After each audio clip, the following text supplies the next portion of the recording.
আলেমদের যে সুখবর দিলেন আসিফ নজরুল। আওয়ামী লীগকে নিয়ে কি করা হবে তা সরকারকে ঠিক করতে হবে বলছেন রিজভী। মৃত গরুর মাংস বিক্রি করতে গিয়ে ব্যবসায়ী ধরা। আওয়ামী লীগ কামব্যাক করছে, আমরা শঙ্কায় আছি বলছেন নূর। এবং সর্বশেষ জানাবো, প্রধানমন্ত্রীর ক্ষমতা খরবে না। শুনছিলেন সংবাদ শিরোনাম, এবারে বিস্তারিত। আলেমদের যে সুখবর দিলেন আসিফ নজরুল। অন্তর্বর্তী সরকারের আইন ও প্রবাসী কল্যাণ মন্ত্রণালয়ের উপদেষ্টা অধ্যাপক ডক্টর আসিফ নজরুল বলেছেন, ইসলাম বিদ্বেষী হাসিনা সরকারের সময়ে আলেম উলামাদের বিরুদ্ধে বহু রকম নির্যাতন ও হয়রানি করা হয়েছিল। এর একটা পদ্ধতি ছিল মিথ্যা মামলা প্রদান। আসিফ নজরুল জানান, কিছুদিন আগে হেফাজতে ইসলামের নেতারা এসে মামলার তালিকা দিয়ে গেছেন। ওনাদের বিরুদ্ধে রাজনৈতিক হয়রানিমূলক মামলাগুলো প্রত্যাহারের ব্যবস্থা নেওয়া হচ্ছে। ওনারা ফারাবির বিষয়ে সাহায্য করার অনুরোধ করেছেন।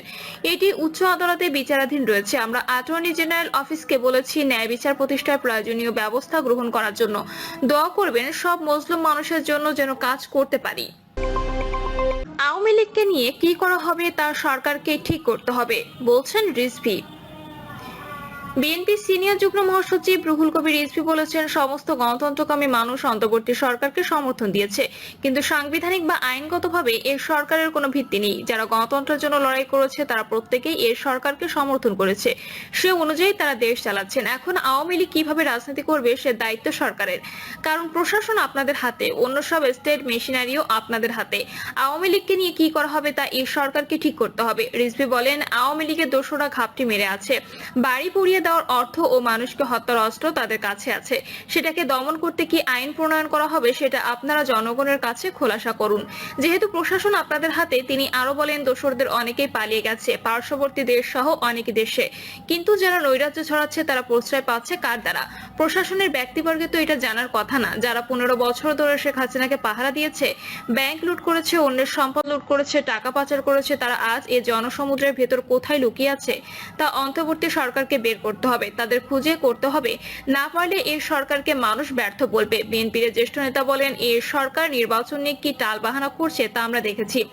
এই সরকার তো গণতন্ত্র সংগ্রামের ফসল, তাদের তো প্রতিটি ক্ষেত্রে জবাবদিহি থাকতে হবে, জনগণের কাছে জবাবদিহি করতে হবে। মানবেন্দ্র ঘোষের বাড়িতে আগুন লাগলে কি করে?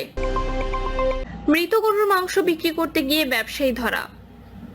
কুমিল্লার লালমাইতে বিক্রির উদ্দেশ্যে মৃত গরু জবাই করে মাংস সংরক্ষণের অপরাধে আবুল কালাম নামের এক মাংস ব্যবসায়ীকে 7 দিনের কারাদণ্ড দিয়েছে ভ্রাম্যমাণ আদালত।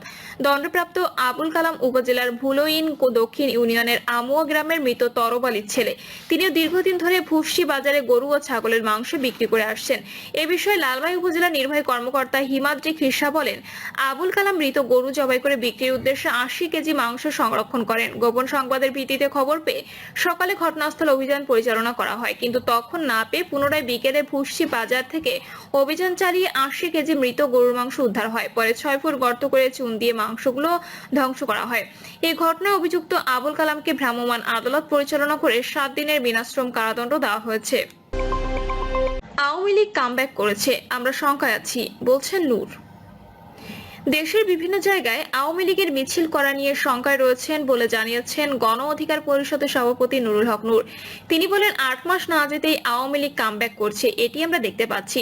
ঢাকার বাইরে বিভিন্ন জায়গায় আওয়ামী লীগ মিছিল করছে এবং বিপ্লবীদের উপর হামলাও করছে। আদালতে নেতৃত্ব দেওয়ার কারণে আমরা একটু শঙ্কায় আছি, আমাদের জীবন অনিরাপদ মনে করছি। নুরুল হক নূর বলেন, গণহত্যার বিচারের অন্তর্বর্তী সরকারের 8 মাসে আমরা কাঙ্ক্ষিত অগ্রগতি দেখতে পাইনি।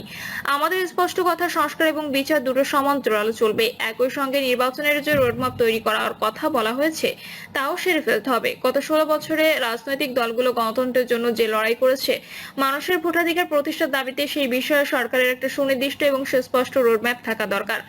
আইন শৃঙ্খলা রক্ষাকারী বাহিনীকে নিয়ে তিনি বলেন, গত 16 বছরের প্রশাসনের বিরুদ্ধে দলীয়করণের চিত্র আমরা দেখেছি। এই প্রশাসনকে যদি নিরপেক্ষ পেশাদার প্রশাসনে পরিণত করার জন্য কিছু বিধিবিধান তৈরি না করা হয়, তাহলে প্রশাসন আগের মতো একই কাজ করবে। প্রধানমন্ত্রীর ক্ষমতা খরবে না।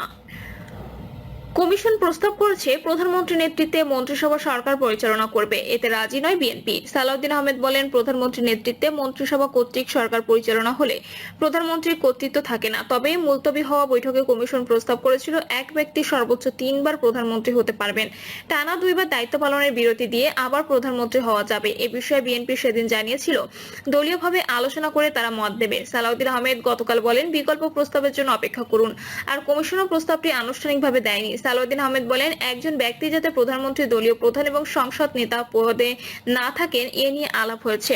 সংখ্যাগরিষ্ঠ সংসদীয় দলের সিদ্ধান্তে প্রধানমন্ত্রী নির্বাচিত হয়, এটা জরুরি নয়। দলের প্রধানমন্ত্রী হবেন, কিন্তু সুযোগ রাখা উচিত। আর প্রধানমন্ত্রী যিনি হবেন তিনি সংসদ নেতা হবেন, এটাই রীতি। কোনো দেশে পৃথক সংসদ নেতার নজির রয়েছে, কিন্তু সেখানে সংসদ নেতা নির্বাহী ক্ষমতা নেই। বাংলাদেশের সংসদ নেতা এবং প্রধানমন্ত্রী অনেকটা অবিচ্ছেদ্য অংশ। রাষ্ট্রপতির অভিশংসনে সংসদের উভয় কক্ষে 2/3 সদস্যের সমর্থন ন্যায়পাল নিয়োগে একমত হয়েছে বিএনপি। সালাউদ্দিন আহমেদ বলেন, প্রধানমন্ত্রী ও রাষ্ট্রপতির ক্ষমতার ভারসাম্য বিএনপির অঙ্গীকার। প্রধানমন্ত্রীর পরামর্শ ছাড়াই রাষ্ট্রপতি কি কাজ করতে পারবেন এ সংক্রান্ত প্রস্তাব দেওয়ার কথা বলেছে বিএনপি। সালাউদ্দিন আহমেদ বলেছেন, নির্বাচিত সংসদে আলোচনার মাধ্যমে এই বিষয়ে সিদ্ধান্ত হবে। আগের দিনের মতো গতকালও সালাউদ্দিন আহমেদ বলেছেন, মানবাধিকার কমিশন দুদক প্রস্তাবিত স্থানীয় সরকার কমিশনকে সাংবিধানিক প্রতিষ্ঠানের রূপ দিতে রাজি নয় বিএনপি। সব প্রতিষ্ঠানকে সংবিধানের অন্তর্ভুক্ত করা হলে জটিলতা বাড়বে। আনুপাতিক উচ্চকক্ষ এবং এনসিসিতে ঘোর আপত্তি। সালাউদ্দিন আহমেদ বলেছেন, উচ্চকক্ষ তথা সিনেট গঠন এবং সংবিধান সংশোধনে উভয় কক্ষে 2/3 সমর্থনের সুপারিশে বিএনপির একমত, কিন্তু কিভাবে সিনেট গঠিত হবে তা আগামী নির্বাচনে আলোচনা করে ঠিক করা হবে। বৈঠক সূত্র জানায়, বিএনপি আবারও বলেছে, বিদ্যমান পদ্ধতিতে যেভাবে সংরক্ষিত নারী আসন বন্টন হয় সেভাবে উচ্চকক্ষে আসন বন্টন চায় বিএনপি। এ অবস্থাতে পরিপ্রেক্ষিতে কমিশন সদস্যরা বলেন, উচ্চকক্ষ আনুপাতিক না হলে সংবিধান পরিবর্তন যথেচ্ছাচার বন্ধ হবে না। বিএনপি নেতারা তখন বলেন, সংসদে বিষয়টি ঠিক করা উত্তম হবে। সংবিধান সংশোধনে গণভোটের বিধানে রাজি হয়নি বিএনপি, রাজি নয় এনসিসি গঠনেও। সালাউদ্দিন আহমেদ সাংবাদিকদের বলেন, যখন সংসদ থাকবে না সে সময় এনসিসির 5 সদস্যের 4 জনই থাকবেন অনির্বাচিত। সংবিধানের মূল নির্দেশ হল নির্বাচিত জনপ্রতিনিধি শাসন। একই যুক্তি দিয়ে শেখ হাসিনা তত্ত্বাবধায়ক সরকার ব্যবস্থা বাতিল করেছিলেন। এর পাল্টা হিসেবে সালাউদ্দিন আহমেদ বলেন, ডক্ট্রিন অফ নেসেসিটির কারণে নির্বাচনকালীন তত্ত্বাবধায়ক সরকার সবাই মেনে নিয়েছে।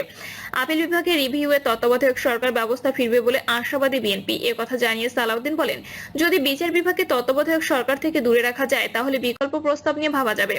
সালাউদ্দিন বলেন, তত্ত্বাবধায়ক সরকারের উপদেষ্টা মণ্ডলীর সদস্য 14 জন। প্রধান উপদেষ্টা পদত্যাগ করলে উপদেষ্টা মণ্ডলী থেকে একজনকে নির্বাচিত করা, এসব সুপারিশে বিএনপি একমত। স্থানীয় সরকার প্রতিষ্ঠানে এমপিদের না রাখার বিষয়ে বিএনপি নীতিগতভাবে একমত হলেও এ নিয়ে সংসদে আলোচনার দাবি রাখে বলে মন্তব্য করেন সালাউদ্দিন। প্রিয় দর্শক, এই ছিল এখনকার সর্বশেষ সংবাদ। আপডেট সব সংবাদ পেতে চ্যানেলটি সাবস্ক্রাইব করে বেল আইকনটি ক্লিক করে রাখুন।